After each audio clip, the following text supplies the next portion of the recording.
ఇప్పుడే country delight app ని download చేసుకోండి. Download the country delight app now.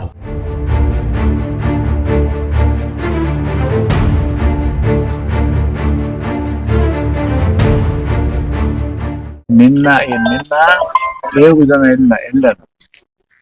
లేచి 8 గంటలకి వెళ్ళాను. గుడి కలిపితే జనం కొద్దిగా ఉన్నారు. ఎంత 1000 మంది ఉంటారు. వాళ్ళు అందరిలోకి వెళ్ళారు. నేను హాయిగా వాళ్ళు చూసి వస్తున్నారు. అలాగే 8:30, 9 కొద్ది లావయ్యారు. ఏంటి ఇవాళ లావ్ ఉంది అనుకున్నా. అలాగే 9కి 10కి అలాగే లావ్ అయిపోయాడు. నేను ట్రాక్టర్ మీద కూకున్నాను కదా, 10 గంటలు లావ్ అయిపోతాయి. మరి కొద్దిగా ట్రాక్టర్ ఎన్నకి తెచ్చాను. వెళ్ళండి, లోకి వెళ్ళండి. వాళ్ళు రాను 9 గంటలకి ఎక్కువ జనం అయిపోయింది. ఎవరు కంట్రోల్ చేస్తాం? నేను చేయలేదు, పక్క తీసాను బండి. వాళ్ళందరూ వెళ్ళారు. తర్వాత ఏది గొడవైనా నాకేం తెలియదు. జనం మూగిపోయారు. అది జరిగిన సంగతి. అంతేగాని నేను ఏంటి చెప్తాను, నా ప్రయోజనం కాదు. నువ్వు ఈతున్నాడు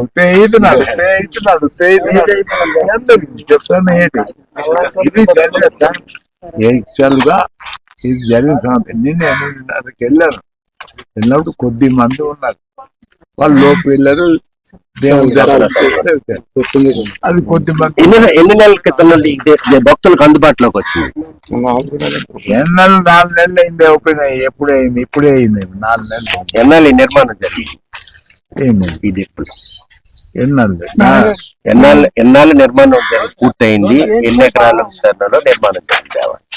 చూడు, నాకు డేట్లు గీట్లు ఏం గ్యాప్ లేదు. నా సొంత జాగాలో 12 ఎకరాల్లో నేను దేవుడు గుడి నేను కట్టాను. అంతేగాని ఈ డయట్ గేట్ నాకు లేదు. డబ్బులు కట్టాం అంతే. చూశారు కదా, ఈ రోజు ఈ గుడిని అయితే నిర్మించినటువంటి పండగారు అయితే చూశారు. 94 సంవత్సరాల వయసులో ఉన్నటువంటి ఆయన వృద్ధాప్యంలో కూడాను చాలా మంది భక్తులకు, తిరుపతి వెళ్ళలేని పేదలకు కూడాను దర్శనం కల్పిద్దామని ఆయన సొంత స్థలంలోని 12 ఎకరాల దాంట్లో విస్తీర్ణం కలిగినటువంటి దాంట్లోనైతే ఈరోజు మొత్తం ఈ వెంకటేశ్వర స్వామి ఆలయాన్ని అయితే ఈవేళ నిర్మించడం అయితే జరిగింది. అయితే అనుకోని పరిస్థితుల్లో 12 మంది కూడాను ఇక్కడ తొక్కిసలాట్లు అయితే చనిపోయినటువంటి ఘటన అందరూ కూడాను బాధాకరం అయితే వెలిచివేసింది.